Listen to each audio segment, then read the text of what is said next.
Bonjour à toutes, bonjour à tous, bonjour Laurent. Bonjour. Aujourd'hui, j'ai le plaisir de recevoir Laurent Combalbert. Comment je te présente? Donc, tu as travaillé dans la première branche de négociation au RAID. Oui, absolument. Tu es diplômé du FBI. Ouais. Tu as fondé The Trusted Agency, qui aide les organisations à apprendre la négociation, on peut dire ça? Apprendre, préparer, même conduire des négociations.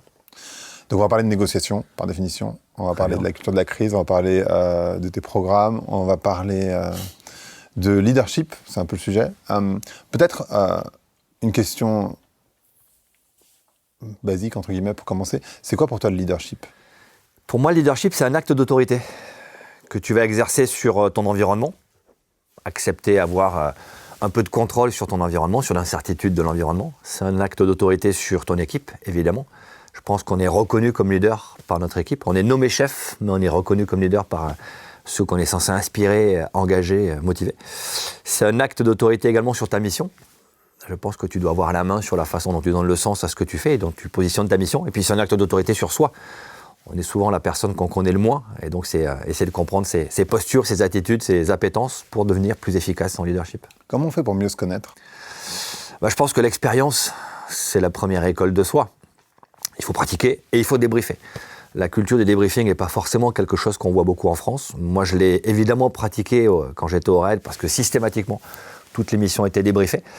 Et donc, je pense que oui, vivre des expériences et les considérer comme des apprentissages, comme des tests, comme des moyens de se confronter à la réalité, c'est la première façon de se connaître. Puis ça demande aussi une curiosité. Accepter de douter, parfois. Le doute, c'est un outil redoutablement efficace s'il est juste utilisé au bon moment. Donc on essaie de savoir ce qui se cache derrière notre masque. On a tous un masque dans le monde de l'entreprise au sens large, la fonction qu'on nous donne, les éléments qu'on s'attribue. Mais oui, c'est intéressant de savoir qui on est vraiment. Tu recommandes à... Donc ce que tu dis, c'est le débrief, donc c'est avec des autres personnes, par définition?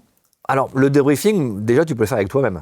Tu peux. Moi, après chaque mission qui implique une émotion, et généralement toutes les missions qu'on accompagne au sein de TTA impliquent une émotion marquée, je les débriefe tout seul. Je me pose dans un coin, je me rassois j'ai un fauteuil dans mon bureau qui me sert à ça, et je m'interroge sur l'émotion que j'ai pu rencontrer, parce que je pense que la meilleure façon d'aller construire notre ressource émotionnelle, notre capacité à accepter et maîtriser nos émotions, c'est déjà savoir les reconnaître en soi. Tu es très connecté avec tes émotions? Oui, très, très. D'abord parce que je suis sympathique. Pas du tout, qu'est-ce qu'il est sympathique ce gars-là. Non, je suis sympathique, c'est-à-dire que je ressens les émotions des personnes que je croise. Moi, je regarde un film triste, je peux être triste dans un film triste. Donc, par nécessité, je suis connecté à mes émotions et je ne veux pas que cette sympathie soit un problème. Donc, j'ai appris très très vite à gérer mes émotions, à maîtriser mes émotions pour garder justement la limite dans l'engagement émotionnel. Et donc, tu arrives à... Ce que peu de gens arrivent à faire, en particulier, je vais faire un commentaire genré, mais peu d'hommes arrivent à faire, c'est-à-dire à nuancer les émotions que tu ressens? C'est vrai que quand tu t'adresses à des hommes qui sont dans un monde un peu viril, je te laisse imaginer la première fois qu'on a discuté avec des collègues du RAID de la façon de gérer les émotions. C'était pas simple. Pour certains, les émotions, ça n'avait pas la place là. Moi, j'ai déjà entendu la phrase « la peur, c'est pour les lâches ». Quand tu fais un métier comme ceux du RAID ou du GIGN, si t'as pas peur, t'es fou, t'es dangereux, tu vas prendre les mauvaises décisions. Donc la peur est une super émotion, c'est juste qu'elle doit être acceptée et maîtrisée. Donc c'est vrai que l'acceptation des émotions, le genre est de moins en moins marqué, je trouve, quand on accompagne des négociatrices ou des négociateurs. Aujourd'hui, tout le monde est ouvert à l'acceptation des émotions, voire même tout le monde reconnaît que c'est son principal problème. Donc oui, c'est un sujet qui est un sujet très intéressant, sur lequel on n'a jamais fini encore une fois d'évoluer, mais oui, on voit que la gestion des émotions, c'est un vrai critère de leader. D'ailleurs, c'est pour ça qu'on a un protocole de leadership qui s'appelle Héraclès, qui est un enchaînement de questions clés quand on prépare son leadership. Et Héraclès, si tu regardes un peu l'histoire d'Héraclès, elle est intéressante parce que Héraclès, que l'on connaît aussi parfois sous son nom romanisé, qui est Hercule. Héraclès, c'est le héros absolu, qui a été envoyé sur Terre par Zeus, son père, et qui a voulu faire un demi-dieu. Donc pour faire un demi-dieu, quand tu es un dieu, tu dois faire un enfant à une humaine. Et donc il a fait un enfant à Alcmène. D'ailleurs, il l'a fait en prenant les traits du roi Amphitryon, qui était le mari d'Alcmène, ce qui en termes de consentement est un petit peu limite, soyons clairs, mais mettons un voile là-dessus. Quand Zeus fait cet enfant à Alcmène, il veut donner ce héros dont les humains ont besoin. Et on oublie un peu trop dans l'histoire d'Héraclès de raconter son côté humain, c'est-à-dire justement sa difficulté à gérer ses émotions. Dans l'histoire d'Héraclès, on t'explique qu'il a été victime de ses colères, qu'il a détruit des villages, qu'il a tué ses enfants. Et donc j'aime bien ce côté du leader qui est à la fois le héros dont on a besoin dans les situations difficiles. Les crises sont un excellent révélateur de leadership, mais aussi ce côté humain et ces émotions qui ont pu nuire à Héraclès. Donc travaillons ces deux faces de la médaille. C'est important d'être aussi conscient des émotions qui nous font vivre parce que c'est un super outil. C'est quoi les différentes étapes de ton processus, sachant que donc il y a la gestion de ses émotions, de comprendre ses émotions. Dans Héraclès, ouais. Écoute, le H de Héraclès, c'est la haute intensité. En fait, la haute intensité, si tu regardes la plupart de nos protocoles au sein de TTA, au sein de l'agence, commencent par la lettre H, parce que c'est la première chose qu'on essaie de discriminer quand on prend une mission. On doit faire en sorte d'être sous une intensité contrôlée. Je m'explique. Si tu vis une situation de tension particulière, tu vas mener une négociation, par exemple, avec un gros investisseur, parce que tu vas lancer un gros projet, l'enjeu, il est important. Si tu rates ta négociation, il y a des conséquences importantes. Tu vas négocier face à quelqu'un qui a une mauvaise foi, et tu le sais, ou quelqu'un qui t'agace, donc ça va générer de la colère. Tu vas négocier dans une situation où tu as le sentiment que tu n'es pas compétent, que tu doutes de ta compétence. Et le doute de la compétence, c'est une compétence. Tu vas négocier avec des informations parcellaires. Bref, tu vas être sous haute intensité. Ta capacité cognitive va être diminuée. Donc ta perception du stress et de la pression va impacter directement ta capacité à percevoir les informations et les traiter. Donc c'est la première chose qu'on essaie de discriminer. Quels sont mes facteurs de tension et comment je fais pour les identifier, pas pour les éliminer, mais pour les piloter. Le E, c'est l'engagement. Comment tu engages tes équipes. Plus tu inspires, moins tu imposes. Donc inspiré par la mission, engagé par la mission, le lien que tu crées avec cette mission, c'est la seconde lettre d'Héraclès. Le R, c'est la régulation. Si tu veux être un leader efficace, tu dois créer de la performance. Et la performance, tu peux commencer à la créer dans ton équipe en ayant des règles de performance. Le droit à l'erreur, par exemple. Mais pas juste j'ai le droit à l'erreur, ça veut rien dire. Le droit à l'erreur, tel qu'il est exprimé chez nous, c'est j'ai le droit de commettre une erreur si elle est faite une seule fois, si elle est rapportée tout de suite, si elle est involontaire et si elle ne touche pas aux valeurs, et si elle ne fait pas partie des fautes professionnelles. Donc tu vois, ne serait-ce que cette règle-là, en tant que leader, quand tu la portes, tu vas développer la performance. Le A, c'est l'agilité, capacité d'improviser en situation. Le C, c'est la confiance, développer ce sentiment de sécurité. Le L, c'est la loyauté. Tu ne peux pas être leader si tes équipes ne te sont pas loyales. Le E, c'est l'équipe, comment tu fais descendre ça dans ton équipe. Et le S, c'est la boucle, c'est la connaissance de soi. C'est le sujet qu'on évoquait tout à l'heure. On entre, j'ai l'impression, mais je serais curieux d'avoir ton point de vue, dans une période qui est chaotique, profondément incertaine. D'autant plus avec l'élection de Trump, là, ça va bouger pas mal. Comment tu gardes ta posture de leader dans une période très incertaine? Alors, la notion de chaos, elle est intéressante, mais la notion de chaos, elle implique que tu contrôles rien. On est passé du simple au compliqué quand on a commencé à avoir les interactions multiples avec tous nos systèmes, notamment digitaux, informatiques. Mais le compliqué, il y a peu d'incertitudes. Il y a beaucoup de paramètres qui évoluent ensemble, mais il y a peu d'incertitudes. On est passé du compliqué au complexe quand on a commencé à accepter que l'incertitude faisait partie du jeu, qu'on ne pouvait pas tout prévoir. Et que finalement, dans les procédures, tu vois, je te parle de gestion de crise par exemple, je me rappelle d'entreprises qui m'avaient dit que leur cartographie des risques était complète et que tout ce qui pouvait leur arriver était prévu dans leur cartographie. Et ça, c'est le danger de considérer que tu as tout anticipé. Donc le complexe, c'est quand un système compliqué connaît une part d'incertitude. Le chaotique, c'est quand tu maîtrises rien. Je pense qu'on est dans le très complexe.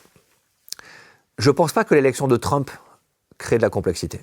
L'intérêt de Trump, c'est qu'il est prévisible. Alors, il est agressif, il est péremptoire, il est très sûr de lui, même à l'excès très certainement, mais au moins tu sais où tu vas. Il le dit. Et dans ces négociations, tu sais comment il va fonctionner. Il va mettre des ancrages très très hauts sur tout, il va mettre la pression sur tout, et ensuite il va un petit peu libérer la pression pour négocier. Maintenant, c'est vrai que l'incertitude quotidienne qu'on avait même avant l'élection de Trump, c'est-à-dire le fait de considérer qu'il y a plein de choses qu'on ne peut pas prédire, qu'on ne peut pas anticiper, c'est une nécessité d'acceptation. Je ne sais pas si toi, tu aimes l'incertitude. Je ne sais pas si tu as été élevé dans une culture. Je suis sûr qu'il y a des gens qui adorent l'incertitude, mais. On est dans une culture, je te parle de la France, où on n'est pas très appétant à l'incertitude parce qu'on aime bien, on est déjà un peu trop sûr de nous, parfois. Et donc, on a le sentiment que tout est sous contrôle. On est dans une culture où le risque, par exemple, n'est pas valorisé. La prise de risque n'est pas valorisée dans l'éducation, dans l'enfance. Si tu as des enfants, moi j'ai des enfants, j'ai 5 enfants, j'ai essayé de les éduquer en leur faisant prendre des risques, pour qu'ils puissent évaluer eux-mêmes leur capacité à jauger le niveau de risque et à décider ou pas d'y aller quand même, d'accepter leurs émotions. Donc on est dans une culture qui n'élève pas trop à ça. On est dans des formations parfois où il y a peu d'incertitudes. On t'explique que les mathématiques, c'est vrai, hein, c'est une science compliquée mais pas complexe, sauf à un certain niveau, où là tu retrouves de l'incertitude. Donc ouais, notre culture ne nous met pas dans cette logique-là. Donc c'est déjà se sortir de ce carcan-là. Et puis ton cerveau n'aime pas ça.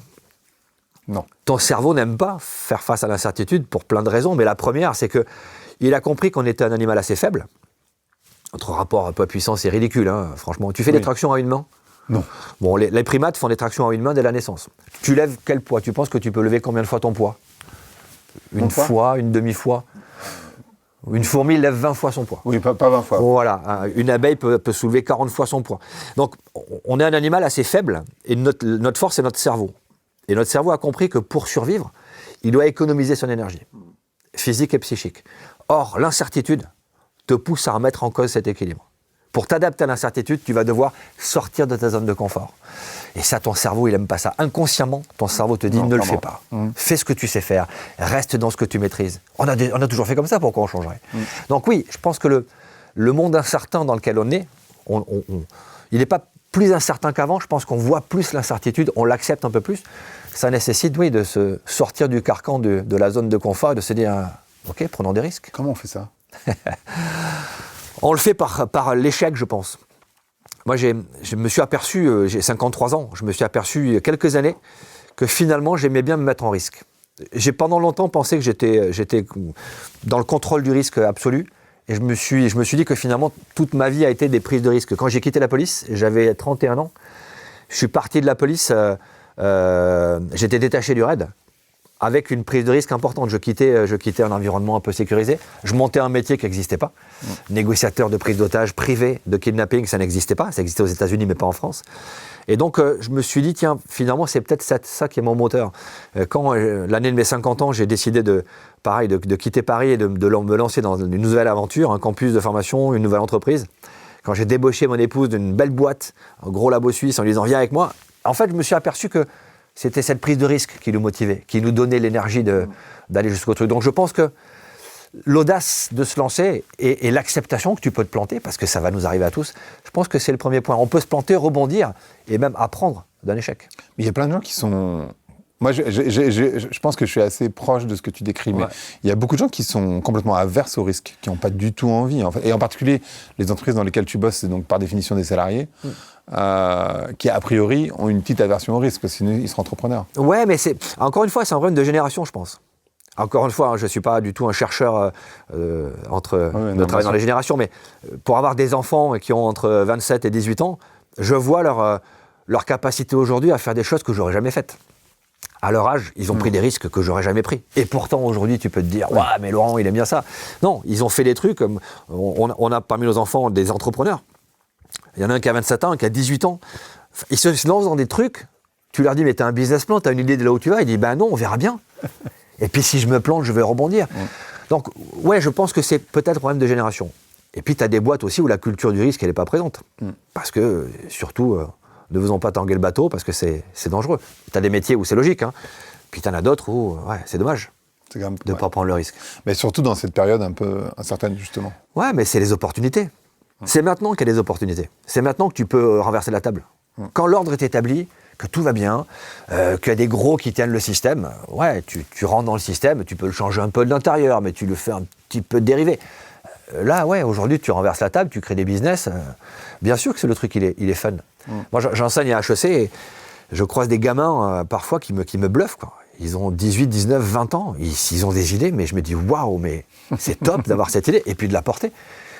Et tu leur dis, mais si tu t'as anticipé le fait que tu peux te planter, ils disent, ouais, ben on verra bien, c'est pas grave. Surtout à cet âge-là. Vas-y, quoi.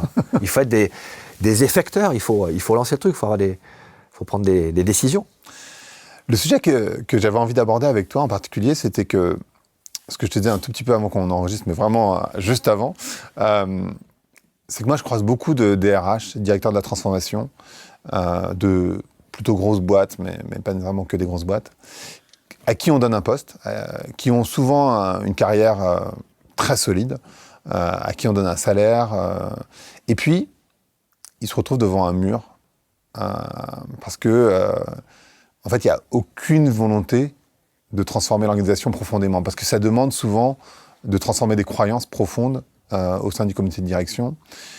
Et pour beaucoup, ils finissent par démissionner. C'est-à-dire qu'en fait, ils essayent 1 an, 2 ans, et puis ils partent. Parce qu'en fait, au bout d'un moment, ça marche pas. Et ils sont assez démunis, et il y a très peu de gens qui pensent à ces gens-là, parce que finalement, voilà, ils ont de beaux titres, etc. Comment on fait pour réussir à convaincre un comité de direction qui, dans une période de crise, ou une période un peu tendue en tout cas, se recroqueville vers ce qu'ils connaissent, alors qu'ils n'ont pas vraiment envie de bouger, quoi. Enfin, ils ont envie de bouger, mais finalement, c'est ce qu'ils disent, mais finalement pas vraiment. Ouais. C'est intéressant ce que tu dis sur les DRH, parce que c'est vrai qu'on en a pas mal qui viennent suivre nos modules de formation. Et presque tous nous disent, en fait, je m'occupe des autres, mais je ne m'occupe pas de moi. Mon travail, c'est de former mes équipes, c'est de former mes collaborateurs, c'est de m'assurer qu'ils vont bien. Mais finalement, les DRH sont souvent ceux qui se servent en dernier. Et comment tu peux arriver à faire adhérer tes décideurs à un projet de transformation qu'ils ont peut-être d'ailleurs affiché en séminaire, mais qui ne vont pas forcément pouvoir pousser. C'est toute la difficulté de la persuasion et de la négociation. Dans la persuasion, quand tu essaies de persuader quelqu'un, quand tu fais usage de rhétorique, d'outils comme cela, tu vas essayer d'aligner des préférences. Il y a un super bouquin de Viktorovitch qui s'appelle Le pouvoir rhétorique, qui est vraiment un très très bon bouquin. Je lis pas mal, c'est vraiment un des bouquins qui m'a marqué dernièrement. Où il t'explique qu'aligner des préférences et faire en sorte que ce que tu souhaites réellement, tu vas arriver à le mettre en ligne avec ce que souhaitent les autres. Et là, c'est de la conviction, c'est de la persuasion, c'est pas de la négociation, puisque tu es pratiquement dans une logique de coopération initiale. La négociation commence quand les préférences sont pas alignables, mais tu vas chercher un compromis qui va faire en sorte qu'on met un peu entre parenthèses ces préférences pour faire en sorte que le compromis satisfasse le collectif. Et je pense que l'art de la négociation, c'est de commencer sur les non. S'il n'y a pas de conflit, il n'y a pas de négo. La base d'une négociation, c'est le désaccord. Donc quand tu es face à un comité de direction qui te dit « on ne veut pas changer », ou un décideur qui te dit « moi, j'ai pas envie de changer », tu as une première prise. Ok, il t'a dit non, maintenant tu vas essayer de comprendre pourquoi. Quelle est sa motivation qui se cache derrière sa position, derrière son refus? Est-ce que c'est une position affichée? Je ne veux pas changer parce que j'ai pas envie de consommer de l'énergie, j'ai pas envie de m'impliquer dans un truc. Ça marche très bien comme c'est, pourquoi est-ce qu'on changerait? Tu le sais, il te l'a dit, tu es en conflit ouvert, affiché, donc tu peux construire et tu as compris sa motivation. Là où c'est plus compliqué, c'est quand on te dit faut le faire, on veut le faire, mais qu'en fait on ne le fait pas. Parce que le non n'est pas exprimé. Donc tu n'as pas l'accroche pour aller commencer ta négociation. On forme beaucoup de médecins à l'observance thérapeutique. Ça peut te paraître étonnant, mais on a des médecins qui viennent nous demander, on en a formé 60 000 depuis qu'on fait ça, qui nous demandent de les aider sur l'observance thérapeutique. Comment je peux arriver à négocier avec un patient qui ne veut pas prendre ce traitement? Le pire des cas pour un médecin, c'est le patient qui dit oui, mais qui ne fait pas, parce qu'il n'a pas l'accroche. Donc le pire cas pour un DRH, c'est un patron qui dit oui, on va faire, mais en fait, il ne fait pas, parce qu'il n'a pas envie de le faire. Et donc là, comprendre sa motivation, c'est plus compliqué, parce qu'elle peut être inconsciente. Il peut te dire ouvertement et consciemment qu'il a envie de le faire, mais inconsciemment, dans sa tête, il n'a pas envie et il va freiner des cas de fer. Il va te mettre des bâtons dans les roues sans vouloir vraiment le faire, parce qu'il y a un truc en lui qui fait qu'il n'a pas envie de prendre ce risque-là. Donc la négociation, elle implique d'aller comprendre la motivation de la personne qui est en face. Et quand tu as un groupe, quelles sont les motivations mutuelles? Ce qu'on appelle le sociogramme. Qui influence qui est pour, qui est contre, qui l'a dit, qui l'a pas dit. C'est cette compréhension du système avec lequel tu vas devoir négocier qui fait que tu peux commencer à semer tes petites graines et avancer. Alors admettons que le CEO ou le comité de direction te dit en fait là, on pense par exemple, je pense au changement climatique, tu vois, on doit faire une entreprise plus responsable. Ouais. Voilà. Ça implique de changer sans doute le business model et pas simplement de réduire l'empreinte carbone, parce que réduire l'empreinte carbone, c'est vraiment prendre le truc par le petit bout de la lorgnette. Bon. Mais en ce moment, financièrement, c'est un peu dur. Donc, en fait, ce projet, on va le reporter parce que là, ce qu'on doit faire, c'est protéger la rentabilité de la structure. Donc, il y a de la peur, par définition. Ouais. Il y a une volonté, mais en fait, qui passe derrière l'idée de se dire, bah oui, mais si la boîte n'existe plus, il n'y a rien à transformer, tu vois, qui est difficilement négociable, ce truc-là. Si je te mets dans cette situation, comment tu... Parce que là, du coup, il y a un nom qui est affiché, qui est expliqué, avec une peur qui est derrière. Comment j'arrive à le négocier, ce truc? En fait, il faut clarifier l'enjeu. Dans notre protocole Hermione, le E qui suit le H de haute intensité, c'est l'enjeu. Dans une négociation, si tu pars avec deux enjeux contradictoires, tu ne peux pas réussir. Mais dans une mission, c'est pareil. Si tu pars avec l'enjeu qui est de dire il faut absolument qu'on révolutionne notre business model, parce qu'on veut être en ligne avec nos engagements RSE, avec la nécessité de modifier l'entreprise, et on ne veut pas dépenser d'argent pour le faire, tu as un problème. Alors tu peux ne pas vouloir le dépenser parce que thérapia, ou tu peux ne pas vouloir le dépenser parce que tu dis je préfère préserver la trésorerie pour la survie de la boîte pour l'instant. J'ai pas de bonne réponse entre il vaut mieux privilégier la trésor ou bouleverser l'entreprise, il faut juste en choisir une. Et clarifier la priorité de l'enjeu. Donc c'est le problème de toute négociation. Des enjeux contradictoires, si tu rentres là-dedans, tu ne peux pas réussir. Donc qu'est-ce que tu es prêt à sacrifier ? Est-ce que tu es prêt à sacrifier la survie de ta boîte ou la pérennité de ta boîte en révolutionnant le business model tout de suite ? Et pourquoi pas, c'est un risque qu'on peut prendre. Ou est-ce que tu es prêt à sacrifier nos engagements RSE, notre engagement sur la politique de mission pour préserver la trésor et préserver la survie de la boîte dans les 3 prochaines années ? Posé comme ça, la question du sacrifice, elle te permet de clarifier un petit peu là où tu vas. Mais tu as reçu dans ce podcast Emery Jacquia, qui est un mec extraordinaire. Emery. Ouais, génial. Ah ouais, et quand tu regardes comment il a réussi à transformer Camif, moi je suis fils de prof. Donc moi la Camif, je la connais depuis que je suis comme ça. Le catalogue de la Camif, Niort, quand tu allais à Niort pour aller voir, là c'était le Graal. Et donc quand tu vois comment elle a réussi à transformer sa mission, changer le monde de l'intérieur, ouais, la force de conviction qu'il a pu avoir a été sur la priorisation des enjeux. Et quand il décide, par exemple, de ne pas faire le Black Friday, c'est exactement ça. On décide de se couper d'une partie du chiffre d'affaires parce que c'est pas en ligne avec notre mission. Ben voilà, c'est un choix, c'est un engagement, c'est une décision que tu prends. Il n'y a pas de bonne décision, il faut juste la choisir et la clarifier. Par contre, le danger, c'est la non-décision. Je ne décide pas entre les deux. Tu peux expliciter ça ? La non-décision, c'est une décision.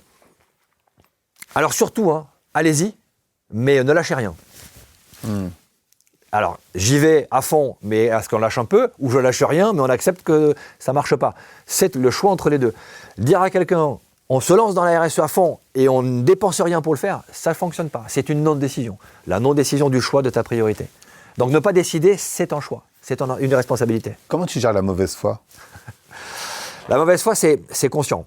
Tu ne peux pas être de mauvaise foi si tu n'as pas conscience que tu mens, en fait. Un menteur ou un mythomane, moi j'ai eu à travailler, à croiser des mythomanes, ils te racontent un mensonge, mais qui sont tellement appropriés que le mensonge devient pour eux la réalité.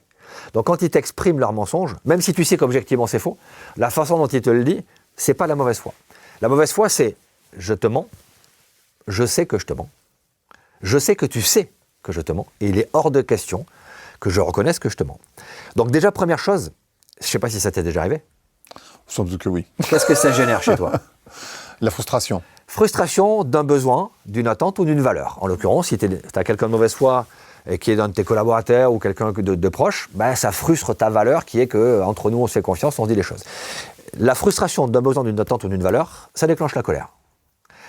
Donc la colère que tu ressens quand tu as quelqu'un de mauvaise foi, première chose, tu vas devoir la gérer.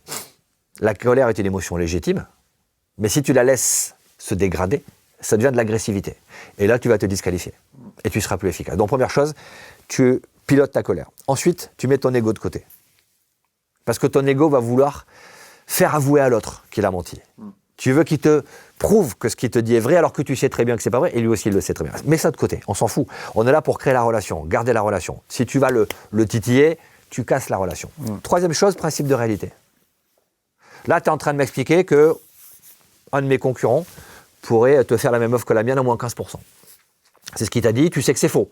Si c'est pas faux, c'est que t'es pas au prix. Mais là, tu sais que c'est faux, tu sais que c'est pas vrai, il n'y a pas d'offre. Tu peux lui dire, montre-moi l'offre. Mais là, il va te dire, non, je peux pas, tu comprends, c'est confidentiel. Non, tu vas juste lui dire, écoute, la même offre que la mienne, à moins 15%, faut faire avec lui. Faut faire avec lui. Je pourrais pas m'aligner. La même offre que la mienne, à moins 15%, je sais pas qui peut faire. Là, tu es déjà en train de lui dire, tu me mens, sans lui dire, tu me mens. Et d'ailleurs, moi, je ne saurais pas le faire. Alors, il va peut-être essayer de revenir. Non, mais je t'assure, j'ai une offre. Non, mais je ne suis pas là pour te convaincre. Je suis là pour te présenter des faits. Factuellement, je ne sais pas faire cette offre à moins 15%. C'est impossible. Bon, si tu as trouvé quelqu'un qui sait le faire, il faudra faire avec lui. Dernière chose, porte de sortie. Laisse-lui une porte de sortie, la tête haute. Je pense que tu ne compares pas la même offre. Je pense que si tu regardes point par point, tu verras que ce n'est pas exactement la même chose. Tu viens lui laisser la possibilité de sauver la face. Près de 9 fois sur 10, quand tu fais ça, la personne en face se dit « Ok, il n'est pas dupe. J'ai pas réussi mon coup de bluff et de mauvaise foi. Si je veux garder la relation, j'ai intérêt à revenir sur un mode de fonctionnement plus logique. » Après, si la personne persiste, elle prend sa responsabilité. Et moi, dans ce cas-là, j'arrête la discussion. Ok, je te laisse mon offre, tu l'as. Tu me rappelles si tu as besoin. Peut-être qu'il ne rappellera pas, mais je préfère qu'il ne me rappelle pas s'il a envie de bosser avec moi dans ces conditions. Généralement, il rappelle parce que, voilà, créons de la confiance. Est-ce que un des points dans mon exemple là, et qui est un vrai cas, hein, je veux dire, Ouais. les directeurs de la transformation sont souvent en souffrance, souvent en solitude, ou DRH, directeur de la transformation / RH, Ouais. pour moi, ça dépend les mandats dans les entreprises, mais est-ce que l'enjeu, c'est pas de définir un mandat clair à l'origine, et comment on fait pour définir un mandat clair, pour être certain de, quand je signe pour le poste, Ouais. je sais où je mets les pieds, entre guillemets. Je pense qu'il faut déjà clarifier l'enjeu principal de ta mission. Encore une fois, des enjeux contradictoires, tu ne pourras pas être efficace. Donc, est-ce qu'on est bien certain que la transformation, c'est l'enjeu principal de la mission que vous me donnez? Ça veut donc dire que vous me donnerez les moyens pour atteindre cet objectif de transformation. On est bien d'accord là-dessus. Parmi ces moyens, est-ce que tu peux déjà commencer à les négocier? Parmi ces moyens, quels sont les moyens financiers que vous êtes prêt à engager? OK. S'il y avait un point d'entrée, ce serait quoi? Un point de départ et un point de rupture, jusqu'où on peut aller? Est-ce qu'il y a des moyens humains? Est-ce que vous êtes d'accord pour me déléguer une partie des spécialistes dont j'aurais besoin dans chacune des BU pour pouvoir monter mon équipe? Bref, tu vas commencer à aller challenger le décideur. Pour deux raisons. La première, bien le responsabiliser sur le fait que c'est lui qui décide de l'enjeu. Mais une fois que c'est décidé, on ne change pas. Sauf circonstances exceptionnelles. Et puis surtout, lui dire, si on fait ça, il me faut des moyens. Et les moyens, je vous les demande avant de signer. Si vous me dites que vous êtes prêt à mettre les moyens, moi je vous dis que je suis prêt à aller jusqu'au bout de la mission. Et je mettrai toute mon énergie. Mais donnez-moi les moyens et montrez-moi que vous êtes en mesure de les mettre. Si tu dis dans la discussion, si tu dis écoutez, vous savez, attention au niveau de l'argent, c'est un peu limité, ok. Donc sachez que si j'ai pas les moyens financiers, et je peux comprendre que c'est votre enjeu, on n'ira peut-être pas au bout de la politique de transfo. Mais si, alors tu peux avoir cette situation, mais il peut te dire aussi, oui, mais les conditions ont changé. Ouais. En cours de route, un an après, en fait, finalement, le budget a changé, ou c'est même pas, enfin, c'est pas systématiquement une question de budget, ça peut être simplement aussi une question de vraiment purement volonté, parce qu'en fait, dans les transformations qui sont en cours, Ouais. toi, quand je t'écoute, je me dis en fait, ce à quoi tu fais appel, c'est vraiment une question d'écoute générative, pas simplement de l'écoute empathique, donc tu vas assez profondément dans l'écoute. Tu questionnes énormément, c'est très socratique, enfin voilà, c'est vraiment... Et la réalité, c'est que ce travail individuel, ce que toi tu proposes et ce que tu as fait sur toi de toute évidence, en fait, il y a plein de personnes qui refusent d'aller faire ce travail sur elles-mêmes. Ouais, mais c'est questionner ton dirigeant ou questionner les personnes avec lesquelles tu travailles, c'est pas pour répondre, c'est pour comprendre. En fait, les techniques d'écoute et de questionnement, ou d'induction, ou de rhétorique, servent à essayer de comprendre ce qui motive l'autre réellement et de t'adapter à lui, d'adapter ta communication pour faire en sorte que nous puissions atteindre l'objectif qu'on s'est fixé. Donc oui, si quelqu'un te dit les conditions ont changé, le budget a été restreint ou j'ai plus envie, ok. Est-ce que dans ce cas-là, la mission correspond toujours à ce que tu veux faire? On se soumet ou on se démet. Moi, j'ai eu au RAID un changement de patron du RAID. J'avais une promesse par le patron qui m'avait recruté. Évidemment, la promesse n'a pas été tenue par le patron qui est arrivé derrière. Je ne suis pas resté. Ouais. Parce qu'au bout d'un moment, et ce n'était pas sa faute, c'est qu'on n'était plus alignés et que ça ne me convenait pas. Donc oui, il arrive aussi à un moment où tu vas devoir choisir. Est-ce que le sens de ce que je fais, la mission que je me suis confiée quand je suis rentré dans cette boîte, continue à être aligné avec le sens qui a évolué de la part du décideur. Et c'est tout à fait logique. Il ne faut pas juger les souhaits ou les enjeux des uns des autres. C'est juste que quand on n'est plus aligné, soit on accepte cette dissonance, on vit avec, c'est compliqué. Personnellement, je ne sais pas faire. Soit on arrive à convaincre l'autre de changer son enjeu, soit on s'en va. Jusqu'où tu insistes? Et moi, comment tu insistes de la bonne manière? Ouais, je cède assez peu. Encore une fois, je le fais, j'espère, avec empathie, mais avec assertivité. Parce que j'ai fait presque un peu plus de 3000 négociations, presque 3100 négociations. J'ai fait ma 3000e négociation en fin d'année 2024. On en fait beaucoup en ce moment, on fait 2-3 assistances par jour. Donc c'est vraiment un gros travail de négo. Je sais par expérience que toutes les négos, on nous a dit ça ne marchera pas, ça a fonctionné. La force de conviction que tu peux mettre quand tu portes un message ou quand tu portes un projet, elle est déterminante dans le message que l'autre va recevoir. Donc, je lâche assez difficilement. Donc, je peux être insistant. Par contre, quand je m'aperçois qu'il n'y a pas d'objectif commun partagé, l'OCP, avec la partie adverse, avec la personne qui est en face de moi, là, ça commence à me mettre le doute dans le fait qu'on peut réussir à négocier.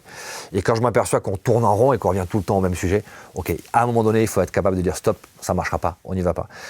Mais je crois que c'est important de mettre de la conviction dans ce qu'on fait. La confiance en soi qu'on exprime, je pense que ça joue sur le charisme. Et le charisme, c'est vraiment cette expression de la sécurité qu'on a dans ce qu'on dit et dans ce qu'on veut faire. Donc ouais, il ne faut pas lâcher trop vite. Je comprends. Et typiquement parce que dans les entreprises, ça joue beaucoup sur l'humain. À la fin de la journée, quand même, tu vois, tu parlais de Ribéry, c'est quelqu'un assez exceptionnel. Ouais. Je pourrais prendre un autre exemple d'un CEO que j'ai reçu aussi, qui s'est retrouvé dans une situation où le CODIR ne voulait pas bouger. Donc lui avait bougé, mais le CODIR, donc les membres du CODIR n'avaient pas vraiment envie de bouger eux. Donc il faut convaincre, il faut que lui, il arrive à convaincre. Et souvent, on te des arguments, donc du coup, tu arrives avec des contre-arguments. Comment tu trouves j'ai envie pas de détricoter, mais plutôt de rentrer dans le détail du genre de questions que tu peux poser pour convaincre, justement. Tu vois, pas te retrouver, parce que on voit aussi beaucoup de situations, en particulier, alors pour le coup, au Café du Commerce, où il n'y a plus de conversation. C'est-à-dire, c'est très binaire, moi je suis pour ci, moi je suis pour ça, et du coup, il n'y a pas de dialogue au final. Ouais, on a perdu le goût de débattre. Débattre, c'est faire en sorte de ne pas se battre. Et malheureusement, c'est vrai que quelque chose qu'on constate aujourd'hui, c'est la polarisation de tout le monde. En fait, aujourd'hui, tu as besoin d'appartenir à une communauté, de ceux qui sont pour, de ceux qui sont contre. Et si tu n'es pas ni dans l'un ni dans l'autre, tu n'es pas bien positionné. Et si tu n'es pas pour moi, tu es donc forcément contre moi. Donc ça, c'est vrai que c'est problématique. On a beaucoup de sollicitations aujourd'hui de comités de direction qui sont sur des points de bascule. C'est pas polarisé. Les contre affichés, les pour affichés. Là, c'est la bagarre. On peut ramener un peu de sérénité, mais c'est pas forcément là où on est bon, parce que c'est déjà très très tendu. Là où on est, c'est plutôt sur les indécis, les gens qui savent pas trop ou qui osent pas s'afficher, qui seraient plutôt pour le changement, mais qui osent pas le dire parce que dans l'assistance, il y en a un qui a une grande gueule, qui lui est contre, et j'ai pas envie de me monter contre lui ou qui pense que je suis contre lui. Donc tu as déjà ces premiers effets-là, les effets de polarisation qui sont que finalement le ventre mou, qui s'exprime pas, il le fait pas parce qu'il veut pas se mettre en difficulté. Donc tu as l'impression qu'il est contre parce qu'il a pas dit qu'il était pour. Et puis ensuite, c'est essayer d'aller relever leur motivation. Qu'est-ce qu'ils font ? Qu'est-ce qui fait que ces gens sont dans cette logique-là ? Une des premières causes de blocage dans le changement ou de rejet de l'incertitude, c'est les réfractaires au changement. Et je parle pas des réticents. On est tous réticents au changement. Les réfractaires sont ceux qui ont peur du changement. Et c'est une peur viscérale, reptilienne. Parce que si tu ne maîtrises pas ton environnement, tu vas te faire bouffer par un prédateur. En gros, c'est ça que ton cerveau te dit. Comment tu peux arriver à aller au-delà de ça ? Première chose, accepte, quand tu n'es pas réfractaire au changement, que certains puissent l'être. C'est-à-dire que tu ne dis pas, mais bougez-vous les gars, mais allez-y. Mais vous attendez quoi pour mettre en œuvre la nouvelle organisation ? Ça va être génial. Si tu es déjà dans cette logique-là, tu as perdu. Tu essaies de les convaincre et ils n'ont pas envie d'être convaincus. Il faut induire le changement chez eux plutôt qu'essayer de les convaincre, qu'eux-mêmes acceptent de changer. Ensuite, verbalise leurs émotions. On parlait d'empathie tout à l'heure. La capacité à être empathique, c'est voir les émotions de l'autre sans les partager. Si tu les partages, tu deviens sympathique. L'empathie, elle te sert aussi à voir l'émotion de l'autre et à la neutraliser chez lui. C'est-à-dire pas l'éliminer, mais la rendre neutre, éviter qu'elle se dégrade. Par exemple, dire à quelqu'un qui a peur, « n'aie pas peur », c'est antipathique. Je t'interdis d'avoir peur. « N'aie pas peur », pourquoi tu as peur ? La question en plus, pourquoi implique un jugement et implique une justification de ta part. Verbalise le fait qu'il a le droit d'avoir peur. Tu peux le faire de manière très légère. Tu peux par exemple t'adresser à l'assistance. Voilà, dans la nouvelle organisation que je vous présente, est-ce qu'il y a quelque chose qui devrait nous inquiéter ? Déjà, je vais modaliser mon approche. En rhétorique, on appelle ça la modélisation. Je vais laisser un peu de souplesse et d'incertitude. Est-ce qu'il y a quelque chose qui pourrait éventuellement, nous, tous ensemble, nous inquiéter ? Mais je viens de verbaliser le fait que tu as peut-être le droit d'être inquiet. Tu peux même être plus direct. Qu'est-ce qui t'inquiète ? Qu'est-ce qui te fait peur ? Et tu vois que je ne pose pas la question pourquoi. La question pourquoi tu as peur ? C'est une question intrusive. La question qu'est-ce qui te fait peur ? Qu'est-ce qui t'inquiète ? Qu'est-ce qui t'amène à te comporter comme ça ? Qu'est-ce qui te met en colère ? C'est une question sur un élément extérieur à toi. Et ça, c'est beaucoup plus efficace pour amener l'autre à te donner une explication et pas une justification. Donc ouais, la relation, elle sert à ça. Essayer de comprendre ce qui motive la personne qui n'a pas envie de bouger, qui n'a pas envie de changer. Ensuite, explique-lui tout ce qui ne va pas changer. Puisqu'elle est inquiète de ce qui va changer. Dans la nouvelle organisation, il y a plein de choses qui ne vont pas changer.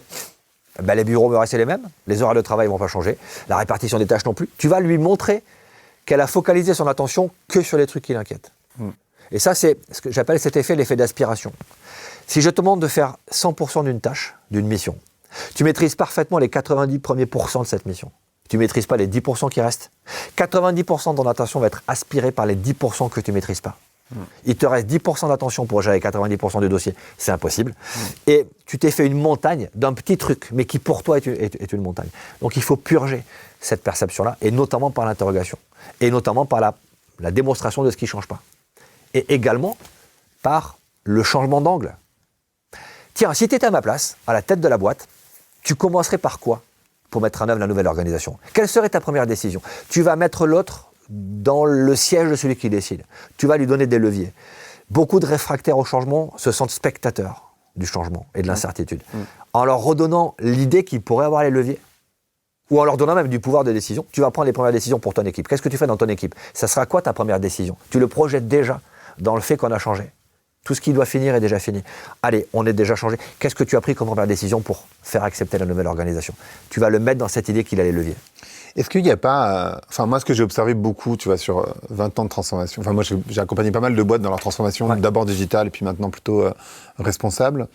Il y a surtout une incompréhension des... Enfin, ce que j'observe, incompréhension des enjeux. Donc, quand c'était le digital, ils ne comprenaient pas. Ouais. Ils n'utilisaient pas. On peut le voir maintenant avec l'IA, tu vois, tout le monde parle d'IA, mais en fait, ils n'utilisent pas non plus l'IA. Enfin, je veux dire, combien de personnes utilisent plusieurs autres choses que ChatGPT? Je ne suis pas très sûr. Et combien de fois ils ont utilisé ChatGPT dans leur vie? Je ne suis pas très certain de la réponse. Donc, en fait, ils ne comprennent pas. Et donc, par essence, ils sont réfractaires, tu vois, d'une certaine manière. Et si tu leur dis, bah, peut-être tu pourrais faire une formation, tu les insultes d'une certaine manière. Ouais, après, ce qu'on disait un peu au début, le doute de la compétence, c'est ce qui te permet de te remettre en cause régulièrement. Et donc de te dire, je ne sais pas tout et je vais revoir mes connaissances. La prise en compte de l'obsolescence des connaissances. Quelle entreprise aujourd'hui connaît l'obsolescence de ses compétences? Qui peut te dire aujourd'hui, les compétences de mes opérateurs, elles sont obsolètes au bout d'1 an, 2 ans, 3 ans? Parce que si tu n'as pas conscience de ça déjà, tu ne peux pas être capable de mettre dans la tête de tes collaborateurs qu'il va falloir se former et apprendre. Et puis donner l'envie d'apprendre de nouvelles choses, c'est pas ouvert à tout le monde. Quand on parle souvent de leadership, de leader. Pour moi, tu as 2 types de leaders. Tu as le visionnaire, il voit le truc, il sait où il va. Sauf qu'il ne sait pas forcément le mettre en œuvre ou motiver les gens pour mettre en œuvre. Tu as le missionnaire qui, lui, voit la vision et la transforme en mission. Lui, il recrute, il engage. Même chose chez les opérateurs. Tu as l'opérateur autonome. Lui, il a envie de prendre des décisions, il a envie de se former, il a envie de remettre en cause le mode de fonctionnement pour s'affirmer et devenir un futur leader. Les talents, ils sont souvent là. Mais tu as plein d'opérateurs encadrés qui ne veulent pas prendre de décisions, qui ne veulent pas se former à de nouvelles choses parce qu'ils sont très bien comme ça. C'est eux qu'il faut arriver à motiver pour redevenir un peu plus autonome. Et ça, tu peux le faire avec tout ce qu'on vient de voir jusqu'à présent. Le questionnement, l'écoute active, l'engagement, le lien à la mission. Puis tu as aussi des ralentisseurs. Le ralentisseur, malgré lui, le réfractaire au changement. Et puis tu as aussi des ralentisseurs toxiques. Des gens qui n'ont pas envie de changer, mais qui font volontairement du sabotage du système parce qu'ils n'ont pas envie de bouger. Et si tu as beaucoup de ralentisseurs toxiques et qu'en plus ils créent de l'inertie, ils vont amener avec eux tous ceux qui finalement se disent « c'était mieux avant, pourquoi est-ce qu'on changerait ?» Comment tu dégoupilles les réfractaires toxiques? Les ralentisseurs toxiques, tu les neutralises, tu les rends neutres, tu essaies de les neutraliser en essayant encore une fois de comprendre la motivation. Je vais t'en citer plusieurs. Le dogmatique, celui qui a une vérité, une croyance absolue, qui va à l'encontre de la mission que tu t'es fixée. Son idée, sa vérité, elle ne va pas dans le sens de l'objectif de son entreprise. Tu ne peux pas le changer, parce que c'est sa vérité. Remettre en cause sa croyance, qu'elle soit sociale, religieuse ou autre, ce serait remettre en cause la construction de son identité. Et donc ça, c'est très compliqué. Donc ceux-là, on échange, mais tu sais que tu auras du mal à négocier avec eux, parce que de toute façon, leur vérité est différente de la tienne, et c'est comme ça. Le passif-agressif. Le passif-agressif, il est contre, mais il ne le dit pas. Et donc lui, il est plutôt saboteur dans l'ombre. Donc lui, il va plutôt utiliser, tu vois, l'humour, le cynisme pour balancer des petites piques. Il est réfractaire au commandement, à l'autorité. Il dit oui, je vais faire, mais en fait, il ne fait pas. Lui, tu le motives par le rappel de la mission. On a une mission. Est-ce que ce que tu fais, c'est en phase avec notre mission, avec le sens de ta présence dans l'entreprise? Non. Donc, tu le recadres de manière assertive, avec le sourire. Empathie et assertivité ne sont pas contradictoires, au contraire, elles se lient. Mais tu peux le réengager. Et puis, tu as des profils psychologiques, des personnalités, qui font qu'ils ils prennent du plaisir dans le blocage, notamment les pervers. Certaines personnes ont un mode de fonctionnement qui font que voir les autres souffrir ou voir les autres en difficulté leur donne de l'énergie. Et donc, eux vont créer cette ambiance-là. Donc, eux, c'est le recadrage très assertif. Et un pervers, tu ne le changeras pas. Non. Donc, il faut s'en débarrasser. S'en débarrasser par le licenciement ou par une rupture conventionnelle, on est bien d'accord. Ça ne parle pas de choses illégales. On n'est pas au raid. Non, mais il y a peut-être un petit business à monter, mais en tout cas, nous, on ne le fera pas, c'est pas en ligne. Nous sommes entreprise à mission également, et ce n'est pas dans notre mission. Notre mission, c'est créer un monde de confiance.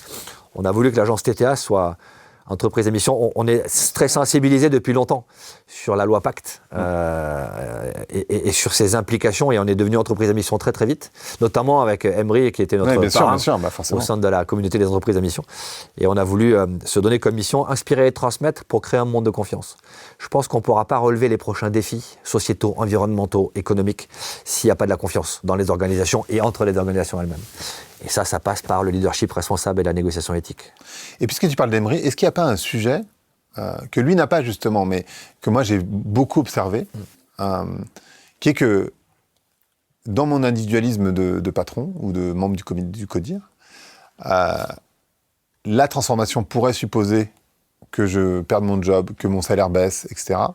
Et en fait, tu vois, moi j'ai vu beaucoup de patrons de boîtes qui sont pas tant des leaders que des managers. C'est-à-dire qu'en fait, ils emmènent la boîte d'un point A à un point B, c'est là où on leur a dit de l'emmener.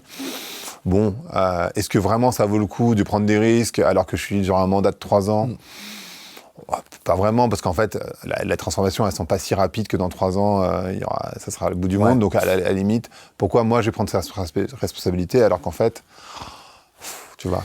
Ouais, mais c'est humain. Oui. On appelle ça les TPMG, les tout pour ma gueule. Des gens qui ne pensent qu'à eux, qu'à leur intérêt. Mais c'est humain de penser ça. Bien sûr. Faut pas les juger. Ah bah non. Moi, j'espère ne pas être comme ça, mais bien sûr que je satisfais un intérêt personnel en étant à la tête de TTA. Évidemment, j'espère que cet intérêt il va dans le sens de mes équipes et de mes clients. Mais tu peux très bien avoir quelqu'un qui est missionné par des actionnaires pour redresser la boîte, pour couper dans les dépenses, pour virer des gens. Nous, ce genre de mission, on ne les prend pas. On ne fait pas des missions. On nous a parfois sollicités sur des missions où il fallait dégager du monde. S'il n'y a pas de nécessité absolue de le faire, on ne le fait pas parce que ce n'est pas dans notre logique éthique. Mais je peux comprendre que certains actionnaires disent « bah ouais, il faut dégager du monde ». Je ne suis pas d'accord avec ça. Mais soit tu te soumets, soit tu te démets.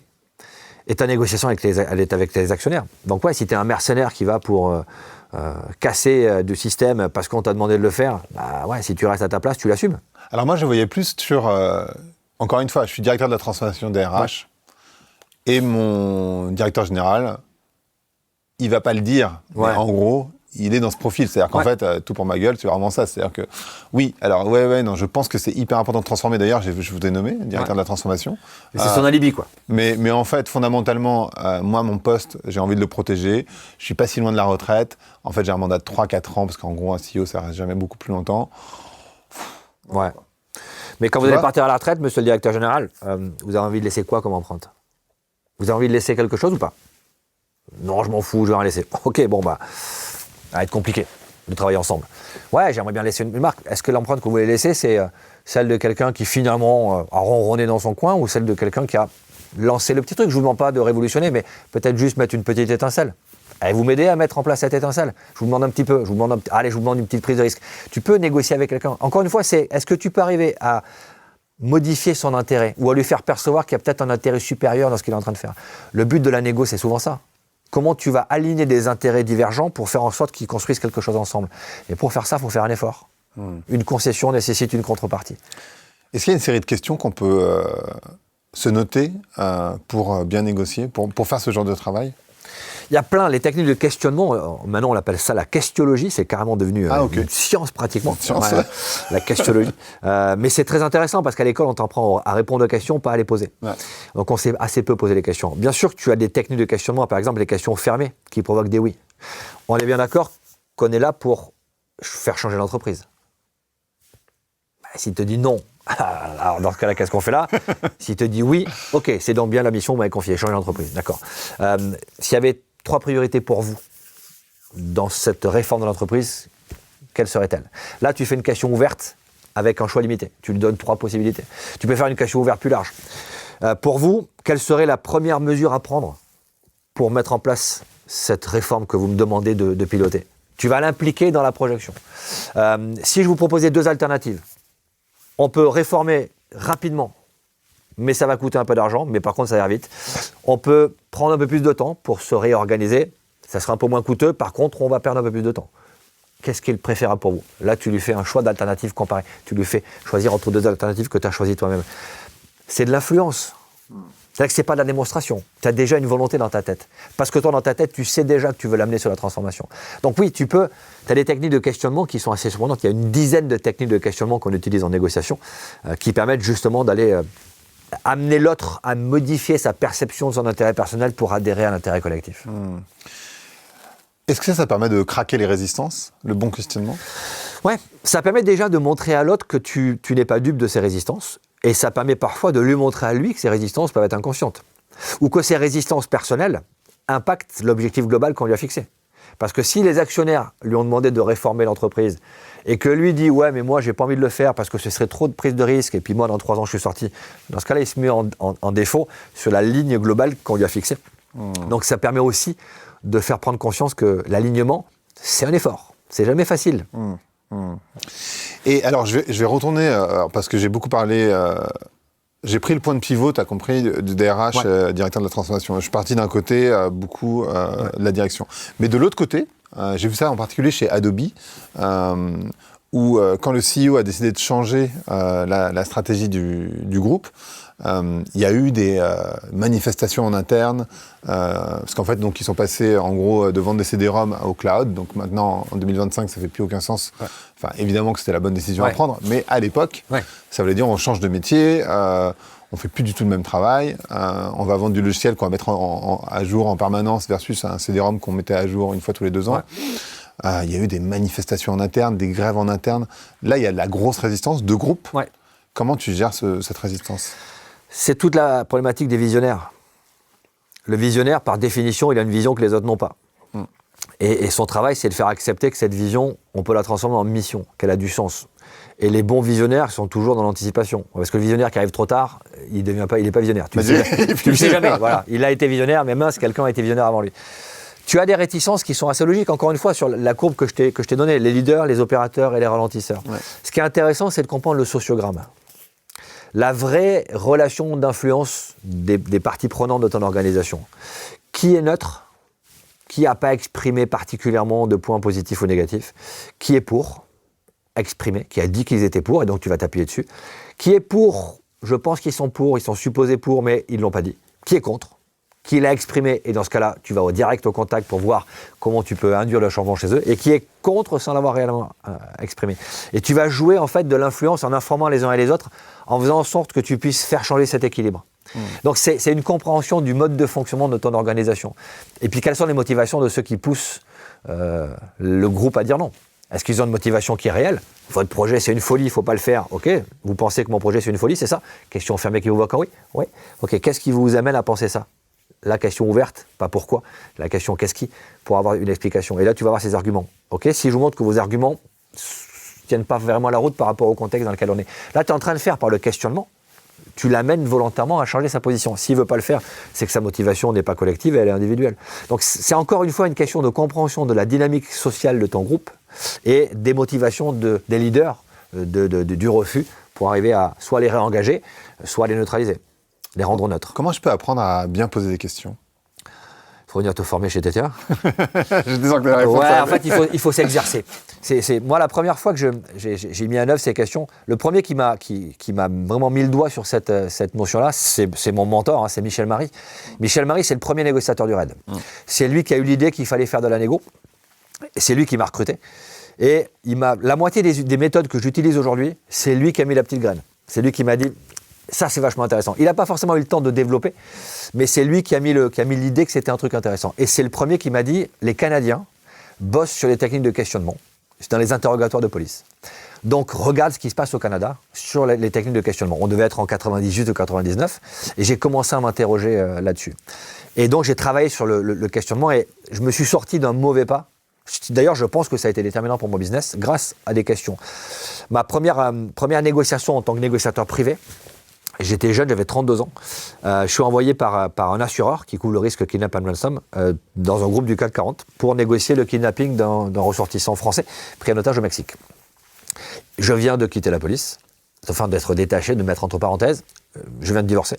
Financièrement, je fais quand même attention. Je suis un peu stressé. Hein. Je lance un métier qui n'existe pas en France. Et l'assureur me dit clairement, si vous réussissez cette première mission, vous êtes notre consultant pour tous les pays francophones, pas que la France. Si ça rate, il faudra faire autre chose. Et donc je suis envoyé donc dans cette mission, j'arrive à l'accueil de l'endroit où ça se passe, de la tour où ça se passe. L'accueil signale au comité de direction que le négociateur est arrivé. Je monte à l'étage et je suis accueilli par le CEO de la boîte, connu, charismatique, présent. Il me serre la main. Bonjour, il vient derrière moi, devant tout le monde. Il me dit, vous n'êtes pas trop jeune pour faire ce job. Et là, bah, tu as l'option de lui rentrer dedans, qui est la première option que j'ai eue en tête. Hein. Et toi, connard, t'es pas trop vieux pour faire le tien. Tu vois, ou, voilà. Évidemment, il ne faut pas faire ça. Non. J'ai eu le réflexe des questions. Questions fermées qui provoquent en oui. Questions ouvertes d'investigation. Re-questions fermées qui provoquent en oui pour l'engager. 3 questions. Première question fermée qui provoque en oui. Vous n'êtes pas trop jeune pour faire ce job? Vous avez un collaborateur kidnappé? Vous souhaitez qu'on le ramène chez lui, c'est ça? C'est pour ça qu'on est là. Tu ramènes question fermée qui provoque un oui sur l'objectif collectif. Il me dit oui. Question ouverte d'investigation, l'amener lui à se justifier. Quel âge faudrait-il, d'après vous, pour faire ce métier de négociateur? Et il ne sait pas quoi répondre. 3e question fermée d'engagement qui provoque un oui. Si je vous montre que j'ai l'expertise et l'expérience pour gérer ce type d'affaires, vous êtes d'accord pour qu'on travaille ensemble? Évidemment qu'il m'a dit oui. S'il m'avait dit non, donc vous ne souhaitez pas ramener votre collaborateur du Mexique? Ah, j'ai pas dit ça. Alors, qu'est-ce qu'il faudrait que je vous montre pour vous prouver que je peux faire ce métier de négociateur? Là, je l'amène lui à se justifier. Rien que par des questionnements, tu vas le cornériser. Le but n'était pas de lui faire perdre la face. Le but était de ne pas laisser mon ego prendre la main et de lui montrer que je connaissais mon métier, mais que ça vienne de lui. Et donc, on a géré cette mission efficacement. On a réussi à faire libérer au Mexique, c'est pas compliqué, hein, malheureusement, c'est de l'argent. Donc, quand tu payes, tu récupères l'otage assez vite. Et 24 heures après, quand on a eu fini de traiter l'affaire, il a été très classe, devant tout le monde. Il dit d'abord, Laurent, j'aimerais m'excuser de l'accueil que je vous ai réservé hier, parce que la question que je vous ai posée n'était pas justifiée. Il a eu la classe de le dire. D'ailleurs, c'est devenu mon premier client au début de mon business. Mais tu vois, les techniques de questionnement m'ont sauvé la vie, parce que mon réflexe naturel, un peu sanguin du sud-ouest, hein, tu vois, aurait été peut-être de lui rentrer dedans. Là, le fait d'avoir en tête des questions, ça m'a un petit peu sauvé. Donc oui, la pratique, c'est du drill, les techniques de questionnement. Il faut s'entraîner à ne pas répondre par des affirmations ou des justifications, à répondre par des questions. Et quand on sait le faire, ça marche pas mal. Pas mal. Et à ce moment-là, tu n'avais pas de complexe d'imposteur? Je l'ai toujours. J'ai toujours le complexe de l'imposteur. Mais on l'a tous, un petit peu. Alors déjà, moi, je suis parti dans le privé. Mes amis proches ont trouvé que l'idée était géniale, mais beaucoup m'ont critiqué. Bien sûr. Ouais, tu vas dans le privé, il va gagner de l'argent avec l'image du raid. Alors, l'image du raid, elle t'ouvre la porte une fois. Bonjour, je viens du raid. Ah, ok. Derrière, ça t'oblige à être bon. Parce que si t'es pas bon, c'est l'effet boomerang, il est redoutable. Colossal, ouais. Donc oui, bien sûr, je me suis dit, j'ai eu quelques critiques en disant, mais non, il n'est pas resté assez longtemps pour être légitime, et pourquoi il fait... Ok, laissons faire les faits. Et plus tu progresses dans les faits, et par chance avec succès, plus tu doutes. Parce que tu dis à la prochaine, est-ce que je vais y arriver? Ah, c'est marrant. Et ouais. Mais le doute de la compétence, c'est une compétence. Je connais aucun crétin, aucun incompétent victime du syndrome de l'imposteur. Ça ne touche que des gens qui sont compétents. Pourquoi? Parce qu'ils savent jusqu'où ils sont compétents. Pour savoir à quel moment tu n'es plus compétent, il faut avoir la compétence pour voir jusqu'où tu sais faire et à partir de quand tu ne sais plus faire. Donc bien sûr que ce doute, je l'ai toujours. Je lis des bouquins tout le temps, je me remets en question, je me dis est-ce que ça marchera, est-ce que la méthode fonctionne? Par contre, ce doute s'arrête quand l'action commence. Quand tu rentres dans l'action, quand tu rentres dans la salle de codir, quand tu vas prendre ta décision, quand tu rentres en négociation, tu laisses le doute à la porte. Tu as des trucs que tu laisses à la porte de la négociation. Le doute et l'ego. Un bon négo n'a pas d'ego. Bien sûr que l'ego, c'est important pour la confiance en soi, mais quand tu rentres en négociation, tu mets ton ego de côté, parce que si c'est ton ego qui prend la main, tu vas pouvoir peut-être vouloir satisfaire une volonté égotique et pas la volonté collective. Est-ce que tu as des techniques pour faire ça, pour laisser les deux de côté? Parce que, en fait, tu dis ça me paraît très simple. Quand tu dis déjà, tu te le dis. Mais... Avant de rentrer dans une négociation, ok. Alors déjà, j'ai un ancrage. Un ancrage physique, j'ai un geste physique que je fais, qui est celui-là. Quand je commence ma négociation, ce geste-là, là, je me mets en logique de négociation. Là, le doute, il est sorti. Et puis, j'ai un ancrage verbal. Alors ça me vient du raid. Quand je dis contact, ça veut dire que tout le monde se tait. Et on commence la discussion.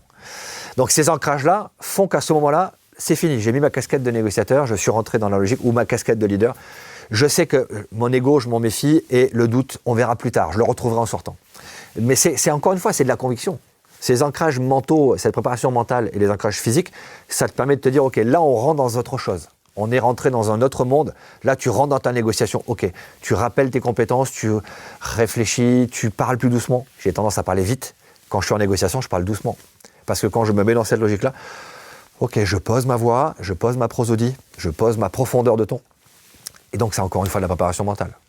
Et ce qui est fort, c'est que il n'y a rien qui te prédestinait à l'origine à faire de la négociation. Donc, ça veut dire que tout le monde peut apprendre d'une certaine manière. Ouais, j'étais pas fait pour être négociateur, j'étais plutôt bagarreur. Mais encore une fois, tu t'en aperçois qu'après ça.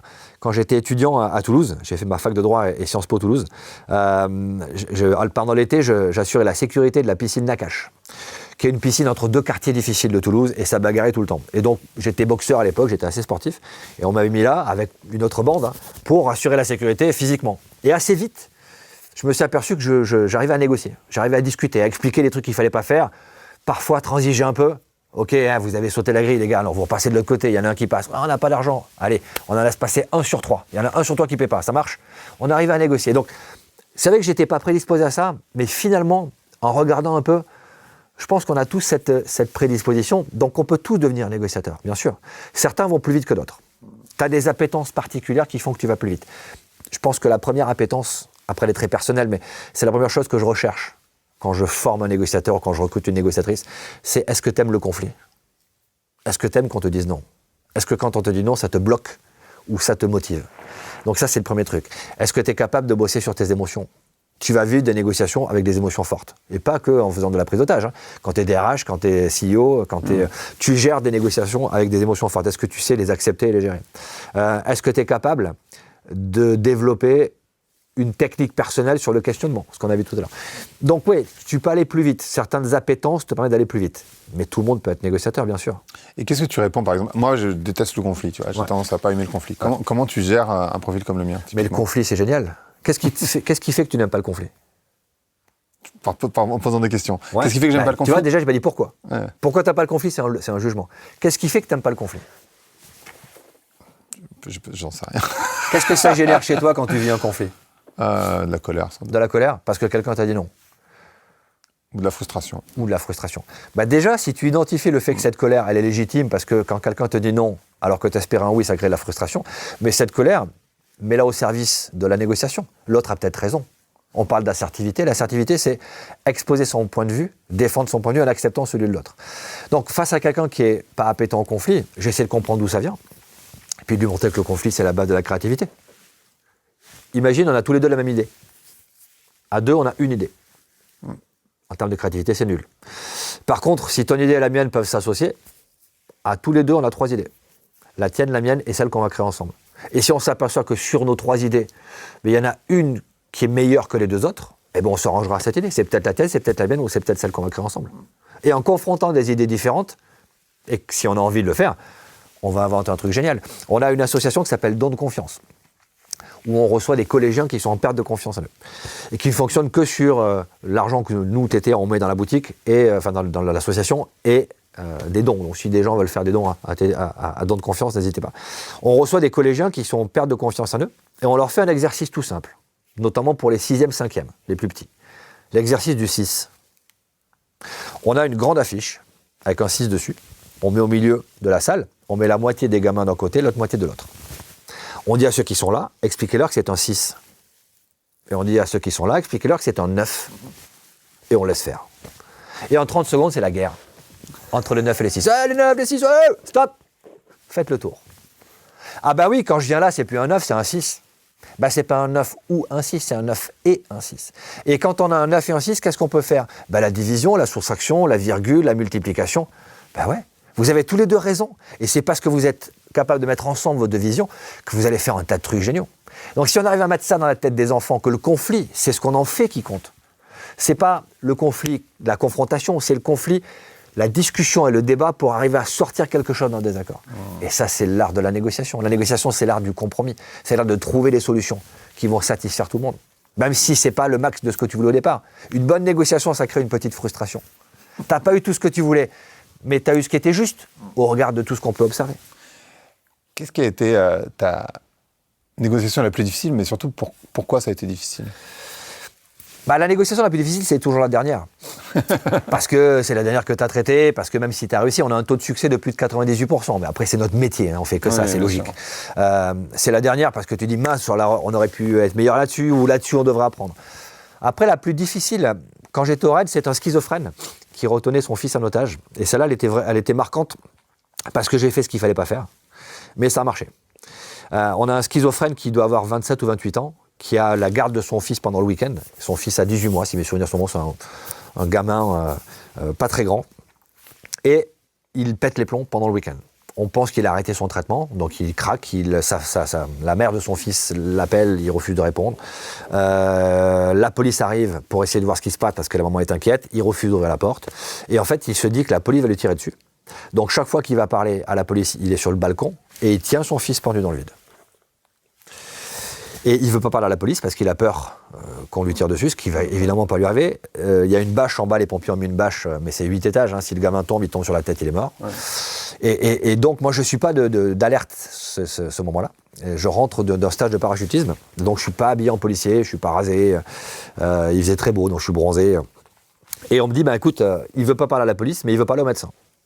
Donc, tu te fais passer pour le médecin, tu mets une blouse blanche, tu montes, tu vas au contact, le but du jeu c'est de le séparer du gamin. Parce que la colonne d'assaut elle est à l'étage en dessous, et l'escalier est ouvert, donc si elle monte, il va les voir, ils sont obligés de se cacher en dessous.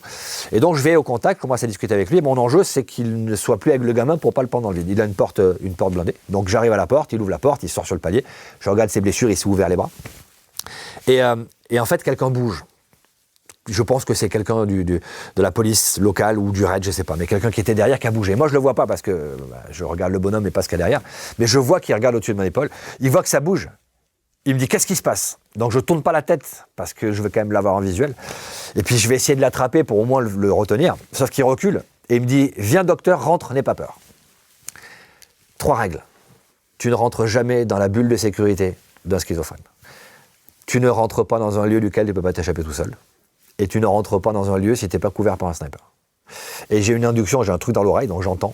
Et je sais qu'il n'y a pas de vision, il a fermé ses rideaux, personne ne voit. Et je rentre. En fait, j'entends le gamin pleurer. Et je me dis, l'enjeu de cette négo, c'est le gamin. Donc si je laisse s'enfermer, on revient en arrière, donc je rentre dans la pièce. Et là, je sais que la colonne, elle monte, et puis qu'ils vont ouvrir la porte. Sauf qu'un schizophrène, quand tu es rentré dans sa sphère de sécurité, il va péter les plombs. Et là, je suis en excès de confiance. Je fais 85 kilos, je suis boxeur, à l'époque j'avais une bonne droite. Je me dis, je vais lui sauter dessus, je vais le coucher. Sauf qu'il fait 60 kilos, hein, il est beaucoup plus petit que moi. Sauf qu'il est en crise et qu'il sent rien. Et donc j'essaie de l'attraper et là j'ai un robot, quoi. Le truc, il est rigide. Et donc j'essaie de le maîtriser un petit peu. Et le seul moment qu'il peut faire en fait en attendant qu'il ouvre la porte, parce que j'essaie de le tenir, le gamin je l'entends, il est sur le canapé au fond, c'est bouger ce bras-là et je vois qu'il a une paire de ciseaux qui dépasse de la poche de son pantalon. Un truc long comme ça. Les ciseaux de couturière. Et je vois qu'il essaie de l'attraper, et moi je suis comme ça. Et que tout ce côté-là est ouvert, et donc je mets ma cuisse sur la paire de ciseaux pour pas qu'il l'attrape, j'essaie de compresser, sauf que je suis plus lourd que lui, on bascule et je tombe. Et la paire de ciseaux me rentre dans la cuisse. Ouais. Et par chance, ils ont ouvert la porte assez vite, ils sont rentrés assez vite. En plus, ils m'ont attrapé, ils m'ont jeté dans un coin pour lui sauter dessus, ce qui est logique, hein. Sauf que personne ne s'occupe de moi en fait. Je suis dans un coin du truc, puis là je me dis, putain, si c'est la fémorale, t'es marre. Donc je défais ma ceinture, j'essaie de la mettre autour de la cuisse, j'appuie, et puis j'ai pas trop de sang, donc je percute pas sur le coup, mais en fait c'est passé juste en dessous. Et là je les vois passer, et en fait personne ne fait attention à moi. Et le médecin arrive, et puis il me suture, et tout va bien. Et ça m'a marqué parce que j'ai fait tout ce qu'il faut pas faire. Mais ça a fonctionné. Donc c'est à partir de là que je me suis interrogé sur la transgression. Et notamment en leadership, en tant que leader, est-ce que tu laisses tes équipes transgresser? Si à un moment donné, tout ce qui est prévu par les règles et les process ne fonctionne pas, il n'y a pas d'autre option. Tu as essayé ce qui était prévu et ça ne marche pas, il n'y a pas d'autre option pour atteindre l'objectif. C'est conforme aux valeurs, est-ce que tu transgresses ou pas? Intéressant en termes de leadership, est-ce que tu laisses tes équipes transgresser? Là, j'ai transgressé, ça a fonctionné, j'ai eu une médaille remise par, à l'époque, c'était Daniel Vaillant, le ministre de l'Intérieur, mais pour faire un truc qu'il ne fallait pas faire. Donc je ne suis pas mécontent, et j'ai revu le gamin d'ailleurs, c'est assez marrant. J'ai fait une conférence il y a quelques années dans une école de commerce, et il y a un gamin qui vient me voir, et il me dit, parce que j'ai raconté cette histoire dans un de mes livres, et il me dit, vous ne vous rappelez pas de moi, mais c'était moi le gamin qui était perdu par les pieds. Ouais, ça c'est chouette. Ça c'est beau. Ouais. Tu lui dis par contre, t'as intérêt à sauver le monde, hein, parce que je t'ai pas sauvé pour que tu vendes des conneries. Voilà, fais un métier où tu sauves les gens, quoi. Mais ce que tu dis, ça résonne énormément avec le général Desportes que j'ai reçu également. Ouais. Qui est super. Qui est super. Qui a écrit un super bouquin qui s'appelle Entrée en stratégie. Exactement.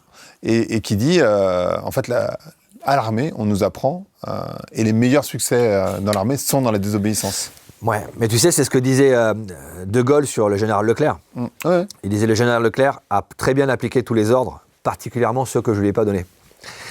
Mais je pense que c'est une vraie question. Alors, la transgression, chez nous, elle est encadrée. Au sein de TTA, on a une règle, hein, sur une mission, tu peux transgresser, si et seulement si. Toutes les règles et les process ont été testés sans succès. C'est la seule façon d'atteindre l'enjeu de la mission. c'est ultra ponctuel. C'est rapporté tout de suite. Et ça ne touche pas aux valeurs. Tu ne transgresses jamais les valeurs de ton organisation. C'est pour ça que quand on parle de valeurs d'une entreprise, c'est pas bullshit, c'est pas juste pour que ça soit joli sur les murs. La valeur, c'est le truc que tu ne vas jamais transgresser.